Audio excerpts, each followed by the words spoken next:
The Gambia's central bank governor, Buasedi, said the country was running low on its national currency.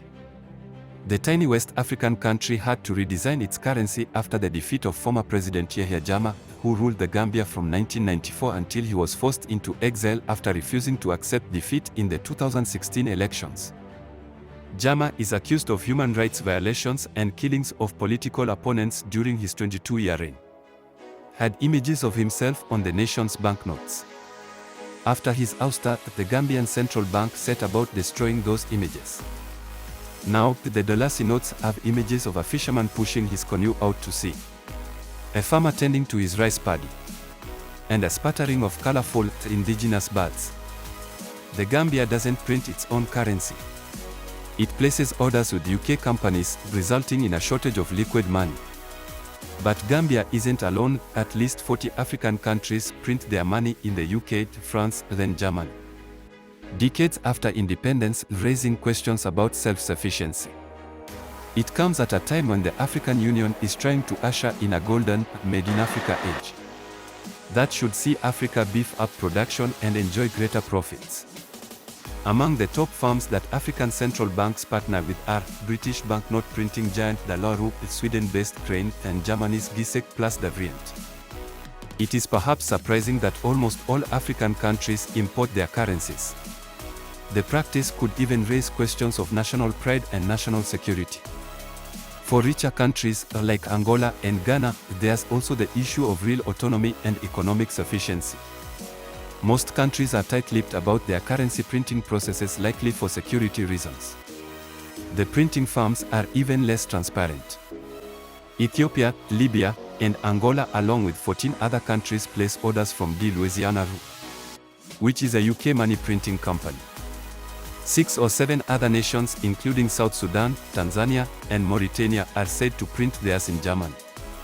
While most French-speaking African countries are known to print their money with France's central bank and with the French printing company Oberthur Fiduciaire. It's not clear how much it costs to print currencies like the Dolasi. Banknote printer Giesecke+Devrient denoted that it's impossible to estimate the cost of a single currency. The firm charges a country based on the country's requirements for security features and the number of denominations to be produced. These costs differ from country to country and from order to order. However, the company said the cost of a single banknote is usually less than 10 euro cents.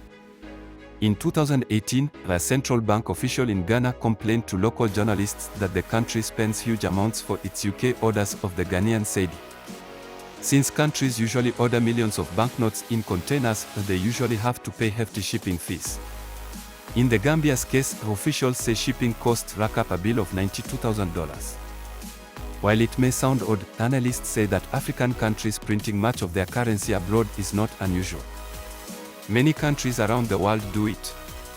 For example, Finland and Denmark outsource their money-making, as do hundreds of central banks around the world. Just a handful of countries, like the US and India, produce their own currencies. But it makes little financial sense to print it at home due to the high cost involved. Money printing machines usually churn out millions of notes at a time. Countries with smaller populations, like the Gambia or Somaliland, would have more money than they needed if they printed their own. Some countries like Liberia don't attempt to print their own money because they don't even have a printing press. It is costly to set up and requires special technical capabilities.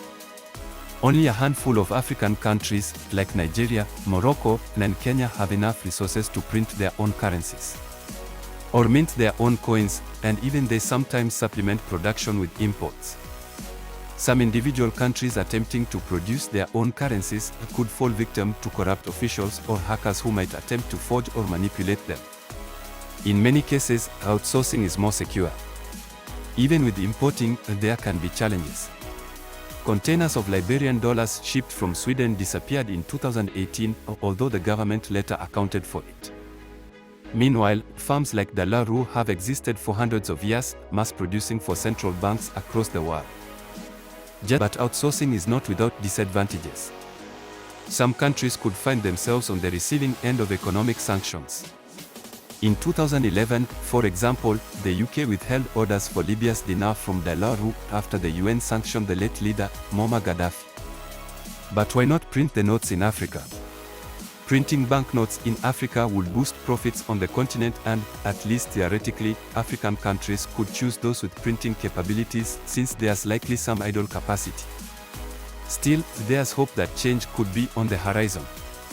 With the Gambia's central bank and officials proposing a possible partnership with Nigeria, countries could start to look inwards for their currency orders. If that happens at scale, it could cut shipping costs drastically.